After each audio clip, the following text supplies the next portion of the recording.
De retour sur l'exercice bon de commande, je vais vous montrer, entre-temps j'ai pu retrouver mon fichier d'origine sur Word et non pas en PDF. Donc je vais avoir accès aux différentes mises en forme. Alors la première mise en forme que j'ai modifiée, que je vais vous donner tout de suite, est la suivante, tout étant police Taoma. Le bon de commande ici est en taille 20. L'espacement, j'avais mis 6, en fait, vous pouvez mettre 8, mais bon, on voit pas trop la différence. Ce titre est en taille 12, et pour le moment, je dis bien pour le moment, tout le reste est en taille 9. Tout le reste est en taille 9. Peut-être qu'on sera amené à passer en taille 8 si ça passe sur 2 pages. Vous vous êtes peut-être rendu compte que j'avais pris le temps de taper entre les deux vidéos pour qu'on soit au même endroit. Et là, on continue avec le tableau qui fait 1, 2, 3, 4, 5 colonnes. Donc 1, 2, 3, 4, 5 colonnes. On voit que c'est écrit là-haut. 5 par, du coup, 2 lignes. Je l'agrandis un petit peu pour qu'il se retrouve au même niveau que le tableau du haut. Voilà. Et là, pareillement, donc je tape bon, date du bon de commande. Voilà, un petit souci de mise en forme. On va regarder ça. On va se remettre en 9. Ici, pareil, hein, vous ne faites pas entrer, parce que si vous faites entrer, ça va vous sauter une ligne. Vous faites bien disposition, alignement au centre. Et on se retrouve juste après avoir tapé le reste de la ligne. Et nous voilà de retour. Au niveau de l'espace ici, bon, vous pouvez gérer la taille du tableau pour qu'elle soit à peu près identique, les deux lignes, hein.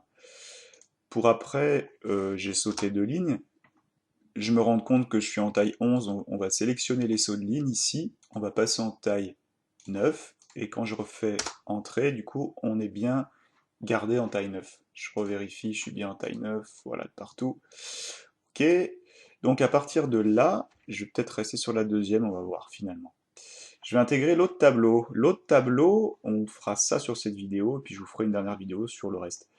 Il a 1, 2, 3, 4, 5 colonnes toujours, et je peux compter une ligne, 2 grosses lignes, et 3 et même 4. Vous allez comprendre. 1, 2, 3, 4, 5, j'ai dit, par 4, voilà. Je l'agrandis un peu comme je veux au début, jusque là, et puis je ferai les ajustements maintenant. Alors la première ligne, il n'y a pas de détail, mais je peux regarder en cliquant sur le trait directement, la remonter un petit peu. Cette ligne-là, la deuxième, il va falloir l'agrandir. Alors, je peux l'agrandir comme ça, ou alors sur mon document, j'ai sauté 1, 2, 3, 4, 5, 6, 7 lignes. Comme vous voulez, comme vous voulez. Vous pouvez faire en touche entrée, exceptionnellement pour lui, ou alors comme je fais là avec la sélection de la ligne. Ensuite, je vais agrandir aussi celle-ci pour cette partie. Puis je vais devoir réduire celle-là. Oups. Et bien sûr, je vais devoir gommer donc toute cette partie, hein, je peux tout sélectionner d'un coup. Hop, voilà. Donc jusque là, je vais enlever la marque de paragraphe pour qu'on se repère. Je peux même descendre encore un petit peu ce tableau. Voilà, ça, y a pas de.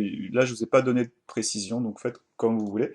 On va taper ce qu'il y a à l'intérieur, hein, donc on se retrouve juste après.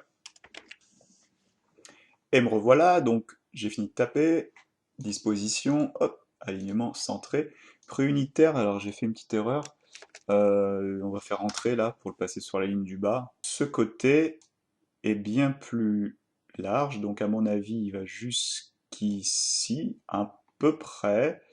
Là, je décale un petit peu, on peut voir ici ce trait qui est sous le N de condition, celui-ci le P de départ. Voilà, on n'est pas obligé de faire exactement la même chose, mais ça donne une petite indication si vous en avez besoin. Quantité, lui, est aussi décalé à peu près ici. et du coup, lui sera de la même grandeur. Voilà. Donc là, on a la base. Pour taper sur cette ligne, je clique ici, ensuite alignement à droite, et là, je peux taper directement sous total, et il faut que je lui enlève la majuscule, pardon, il faut que je lui enlève le gras, et je lui assigne un petit espace au-dessus d'environ 6, voilà, ça va être bien. Après le L de total, faites entrer, et vous tapez la suite, et on se retrouve juste après. Et voilà, je me rends compte qu'il y a un petit souci parce que j'arrive pas jusqu'en bas. Alors, juste avant, je vais mettre la trame de fond ici. J'arrive pas jusqu'en bas. Alors, deux façons de faire. Soit je joue avec ce trait ici. Voilà. Et je remonte. Voilà. Donc là, le total est ici. Ou alors, je peux faire des sauts de ligne. Comme vous voulez. Là, j'ai fait un alignement à droite. Sachez que si vous faites une tabulation directement à droite, ça marche aussi. Donc, c'est à vous de voir. Voilà ce que je peux vous dire pour cette partie. Je vais rajouter la marque de paragraphe. Et juste là, je vais commencer à taper le petit 1 avec le point espace. Et vous avez vu, quand je fais espace, il me fait lui-même une petite tabulation pour pouvoir taper la suite. Donc ce que je vais faire, je vais taper la suite jusqu'au numéro 4. Je m'arrêterai au numéro 4 et on fera ensemble la partie du bas plus celle du bas aussi tout en bas à droite. Merci d'avoir visionné cette vidéo encore une fois et je vous dis à tout de suite pour la troisième et dernière vidéo.